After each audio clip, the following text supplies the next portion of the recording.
नमस्कार दोस्तों, कैसे हैं आप। आशा करती हूँ आप स्वस्थ एवं खुशहाल होंगे।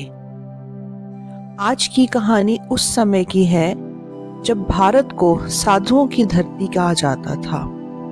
उस जमाने में एक महान साधु हुए थे जिनके प्रत्येक और निकट के राज्यों में एक या एक से अधिक शिष्यों की मौजूदगी दर्ज थी। उन्होंने अनेक शिष्यों को शिक्षा प्रदान की थी और उन्हें आत्मनिर्भर बनाया था। उनके सारे शिष्य भी उन्हीं की तरह गुणवान थे। उनके इन्हीं शिष्यों में से एक थे रामचरण। रामचरण उस साधु के ज्ञान से काफी प्रभावित थे एवं साधु भी रामचरण को अपना चहेता छात्र मानते थे। सदानंद ने एक युवा की उम्र तो धारण कर ली थी, परंतु उसका हृदय फिलहाल अभी भी एक छोटे बच्चे के समान ही था। वह अभी भी मोह माया से मुक्त नहीं हो पाया था। उसने ज्ञान प्राप्त कर लिया था, परंतु वह इस संसार के बंधनों में अभी भी बंधा हुआ था। साधु ने रामचरण से कई बार याचना की और उससे कहा कि रामचरण, तुम भी मेरी कुटिया में रहने के लिए आ जाओ। वहां मौजूद हर भक्त को सही राह दिखाने का प्रयत्न करो और नए शिष्यों का मार्गदर्शन भी करो, ताकि वे भी आगे चलकर ज्ञानी और विद्वानी बन सकें। परंतु रामचरण हर बार उनकी बात टाल देता था। इसका कारण यह था कि रामचरण अपने परिवार से काफी स्नेह करता था और उसका मानना था कि उसके जाने के पश्चात उसके बच्चों और उसकी पत्नी का ख्याल कौन रखेगा। इस पर साधु ने उसे समझाते हुए कहा कि तुम नकारात्मक विचारों से भरे हुए हो। यह मात्र तुम्हारा वहम है कि किसी के चले जाने से जीवन खत्म हो जाता है।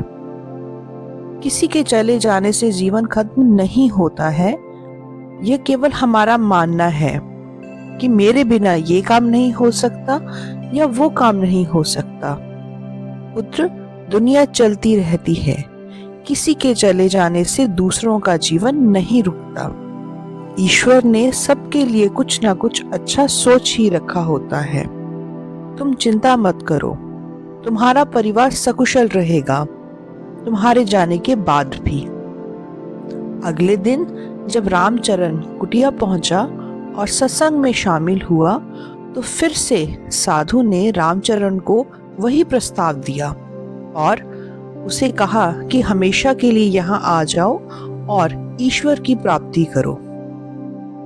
ईश्वर की प्राप्ति के लिए भक्ति में लीन कर दो और मोक्ष की प्राप्ति करो। रामचरण अब उस साधु की इच्छा पूरी करने के लिए मान गया, लेकिन उसे इस बात की चिंता सता रही थी कि वो अपने परिवार को कैसे बताएंगे कि अब वह सन्यासी जीवन व्यतीत करने की इच्छा रखते हैं। इस पर साधु ने उसे एक युक्ति सुझाई। उन्होंने कहा कि तुम सांस रोकने की कला में माहिर हो जाओ, उसके बाद देखते हैं क्या करना है। रामचरण ने उनकी बात मानते हुए वैसे ही सांस रोकने की कला में महारत हासिल कर ली। रामचरण हर दिन प्रातः उठकर अपने समस्त परिवार के सदस्यों के साथ नदी में स्नान करने जाता था।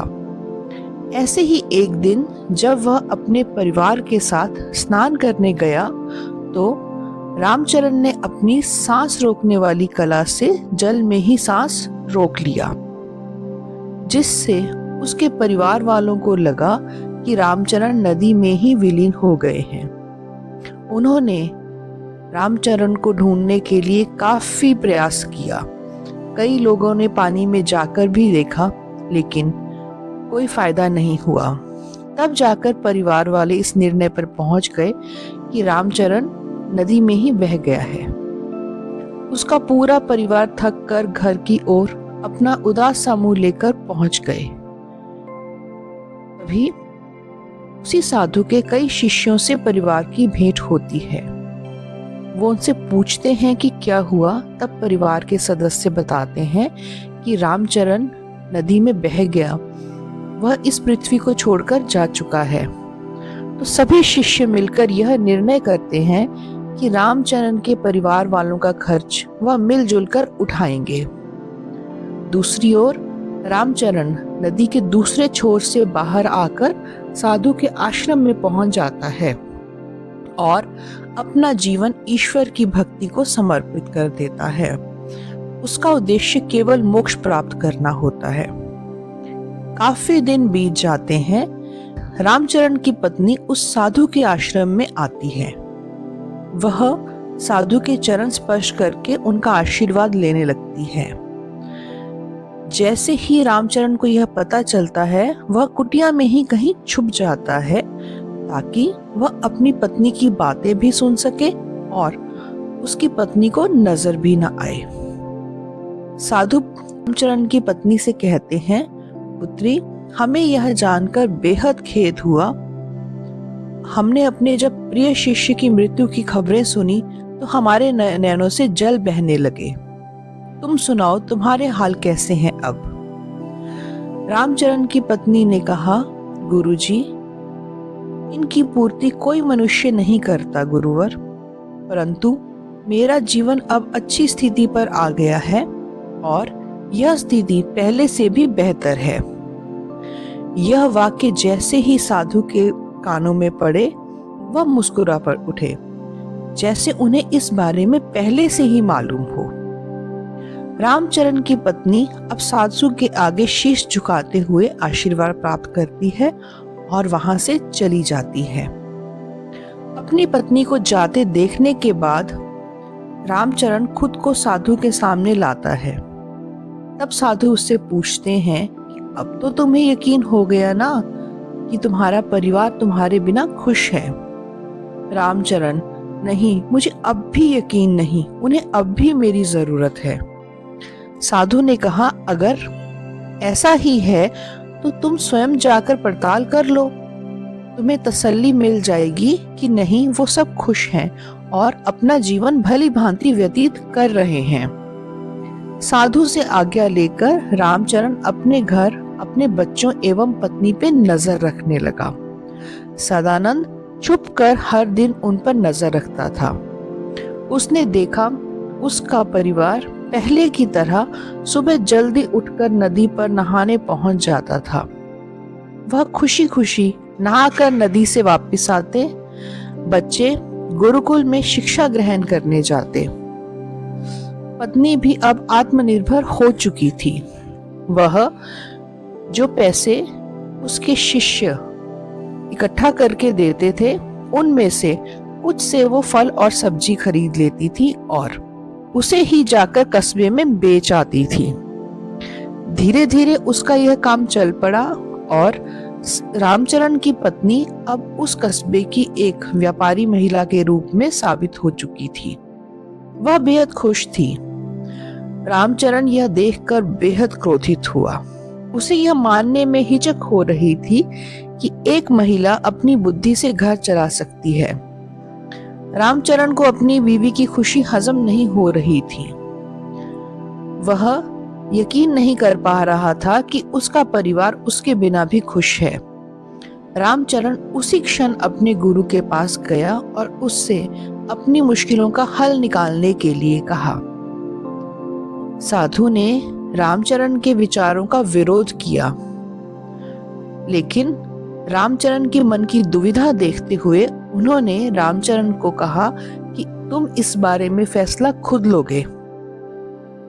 फिर क्या था, रामचरण ने पूरे कस्बे में यह अफवाह फैला दी कि जो भी रामचरण की बीवी के हाथ से फल या सब्जी लेगा, उसकी मृत्यु हो जाएगी। यह ऐलान होते ही उसकी तो जैसे इच्छा पूरी ही हो गई।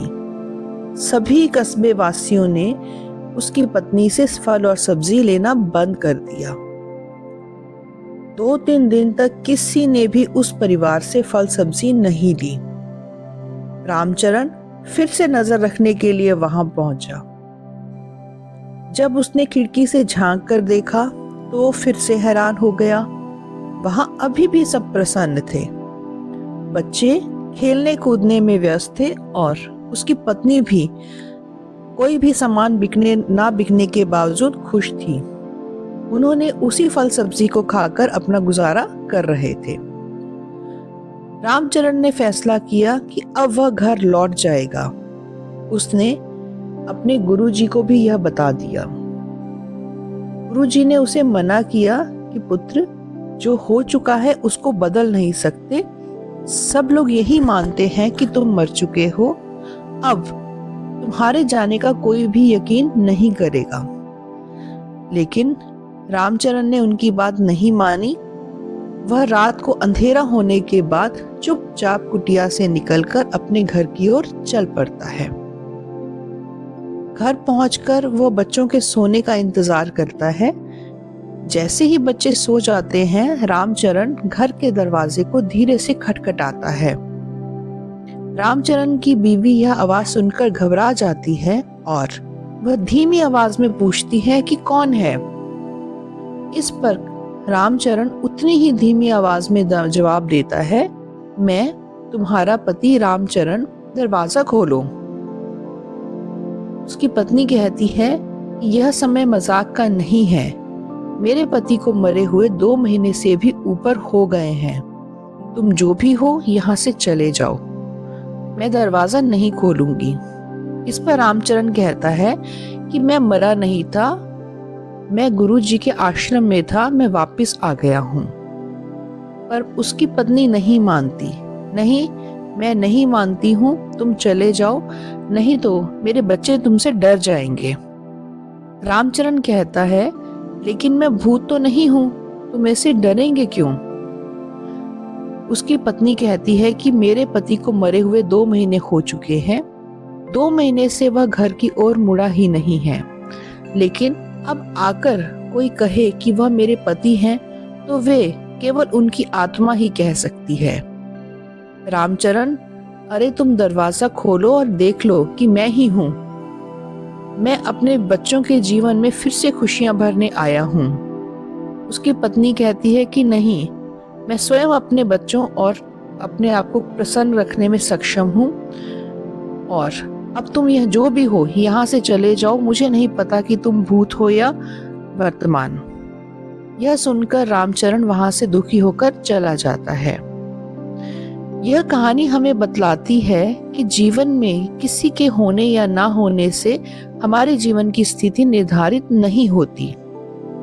हो सकता है कि वह व्यक्ति आपके जीवन में बेहद महत्व रखता हो, परंतु महत्व रखने और जरूरी होने में बेहद फर्क होता है।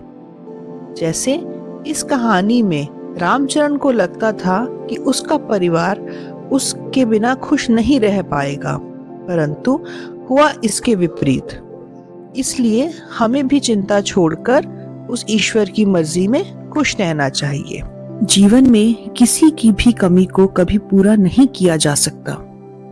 जाने वाले की यादें हमेशा हमारे साथ चलती हैं, लेकिन सिर्फ उन्हीं यादों में जीना और निराशा में डूब जाना ये गलत है, क्योंकि जीवन कभी भी किसी के लिए नहीं रुकता, चलता रहता है।